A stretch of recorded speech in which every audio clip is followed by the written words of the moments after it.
Donc, je suis député fédéral. Je suis le porte-parole de l'opposition officielle en matière de développement économique pour les régions du Québec. Mais dès 2011-2012, avant même d'avoir un portefeuille, c'est moi qui étais le parrain de la motion pour assurer une transition du Québec, une transition de l'industrie de l'amiante pour sortir le Québec de la production de l'amiante, ce qui m'a amené dans les premiers mois où j'étais élu fédéral à travailler avec la Société du cancer et déjà des partenaires reliés à la santé à l'époque. Avant d'expliquer un peu ce que c'est que le projet de loi C-604, je veux remercier la coalition Priorité Cancer de m'avoir invité, en particulier un salut à Mesdames Rodrigue et Mme Piché, M. Dion, M. McLean. Merci encore.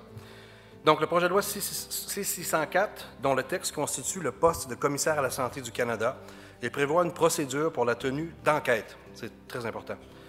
Il a été déposé en première lecture, je l'ai déposé comme parrain de ce projet de loi, en première lecture le 29 mai 2014.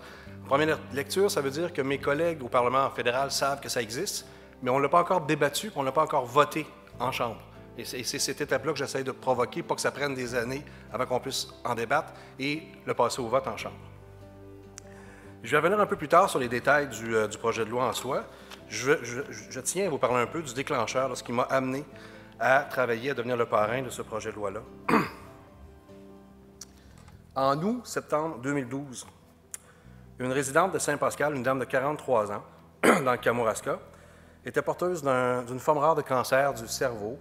Et son conjoint me contacte pour m'informer que ça fait 5-6 semaines qu'ils font toutes les démarches possibles pour obtenir un médicament qui s'appelle, j'espère, il y a plein de médecins dans la salle, j'espère que je ne serai pas trop mauvais, le lutetium 177, qui est un médicament radioactif qui n'est pas dans la liste des médicaments approuvés par Santé Canada. Le médecin traitant devait avoir accès aux médicaments en 2-3 semaines. On m'a contacté après 5-6 semaines. Il a fallu que je fasse 3 semaines de pression quotidienne auprès de la ministre et de Santé Canada avant qu'on ait l'approbation pour qu'il y ait des doses soient envoyées au Québec. Donc, ça a pris 12 semaines. L'argument de Santé Canada, on me disait que le formulaire du programme d'accès spécial avait été mal rempli par le docteur Jean-Mathieu Boisgard. J'ai entendu des gens qui ont réagi. Vous l'avez déjà entendu, j'imagine, celle-là, de l'Hôtel-Dieu. Et quand on a fait les recherches, c'était complètement infondé. Ce n'est pas un argumentaire qui était solide. Il y a un autre volet qui a été très difficile. C'est une dame, la ministre de l'époque, c'est Mme Agloucac, et elle nous répondait de son côté que puisqu'on envoyait, nous, nos courriels en français, qu'elle prenait plusieurs jours pour les traduire avant de répondre. Je vous jure, m'est arrivé 3 fois, pendant que j'avais quelqu'un dans mon comté qui avait besoin d'un médicament qui l'empêcherait de souffrir. On voit le problème. Malheureusement, la dame en question est décédée la semaine où le médicament était en préparation par son oncologue. Donc, elle n'a pas eu la première dose avant de décéder. Là, j'ai mon petit seconde d'émotion parce que je pense au conjoint. C'est avec le conjoint de madame que j'ai eu une relation constante pendant 2 mois, évidemment.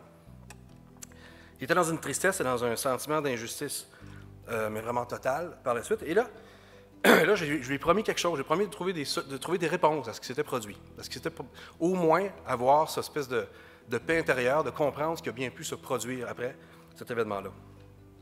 Après des semaines de recherche au Parlement, auprès de la Bibliothèque du Parlement, après mes collègues seniors qui sont déjà parlementaires depuis 25-30 ans, j'arrive à la conclusion qu'aucun agent au fédéral n'a de pouvoir d'enquête sur Santé Canada. Ça n'existe pas. Peu importe l'erreur administrative qui pourrait faire souffrir le conjoint de madame ou votre sœur, personne ne peut enquêter sur ce qui a bien pu arriver pour provoquer ces conséquences graves-là sur la santé des gens que vous connaissez. Un seul commissaire a pu faire un bout du travail, c'est le commissaire aux langues officielles. Quand je lui ai raconté l'histoire des courriels non traduits, il a pris en charge de faire une enquête, sauf que ça devait être juste dans le cadre linguistique. Il ne pouvait pas aller dans le côté des erreurs administratives du problème. Sur ces conclusions linguistiques, ça je vais vous les lire parce que je ne veux pas faire dire à un commissaire ce qu'il n'a pas dit. Il y a eu de claires lacunes quant aux procédures en place à Santé Canada. Les employés du ministère n'étaient pas informés des procédures internes liées aux communications avec le public qui prennent en compte les obligations en matière de langues officielles. Ce qu'il m'a expliqué, c'est qu'il y avait un petit 8,5-11 qui avait été distribué à personne et qui était traduit seulement en anglais. Il n'y avait pas de version française des consignes par rapport aux communications avec le public. Une autre observation avec le travail avec les commissaires aux langues officielles était pour moi extrêmement troublante. Dans la première version du rapport du commissaire aux langues officielles, Santé Canada, quelqu'un à Santé Canada, on ne sait jamais qui, là, affirmait que les retards d'approbation étaient dus à l'évaluation du site de fabrication, donc à l'Hôtel-Dieu. Dans la deuxième version, et le commissaire aux langues officielles le souligne lui-ci, l'affirmation est disparue. Entre-temps, c'est mon équipe qui avait demandé, par l'accès à l'information, d'avoir la preuve que c'est bien ça qui s'est passé. Et quand on a fait une demande d'accès à l'information, l'affirmation de Santé Canada est disparue du dossier. OK?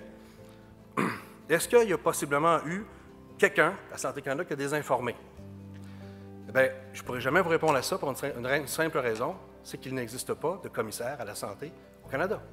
Donc, celui qui aurait les pouvoirs pour aller vérifier ce qui s'est produit là n'existe pas. Là, je vais me permettre de parler un peu technique du projet de loi en soi, mais on va le faire assez concis. On a pensé au début de faire un ombudsman. Et là, quand je travaillais avec les gens au département de législation, au Parlement, ils ont dit non, parce que l'ombudsman dépend de la ministre. Donc, dans mon cas où la ministre a fait preuve de laxisme, elle aurait pu dire à l'ombudsman, « Gars, c'est moi ta patronne. » Donc, on a révisé le projet de loi une troisième fois pour arriver à suggérer la création d'un commissaire qui, lui, est indépendant de la ministre. Donc, le gouvernement nomme le commissaire à la santé du Canada après consultation de tous les chefs de parti pour aspirer à une nomination qui n'est pas partisane, en partant, c'est prévu dans la loi. Le commissaire à la santé est nommé à titre inamovible pour un mandat de 7 ans, sauf révocation motivée par le gouvernement sur adresse de la Chambre. Ça, pour parler moins chinois, là, ils ne peuvent pas le mettre à la porte. S'ils veulent le mettre à la porte, il faut qu'on en débatte à la Chambre, et là, tous les partis peuvent dire « Mais pourquoi tu veux le mettre à la porte? » Alors, s'il veut le mettre à la porte parce qu'il a trouvé quelque chose qui déplaît au gouvernement, on va tous le savoir. Ça va?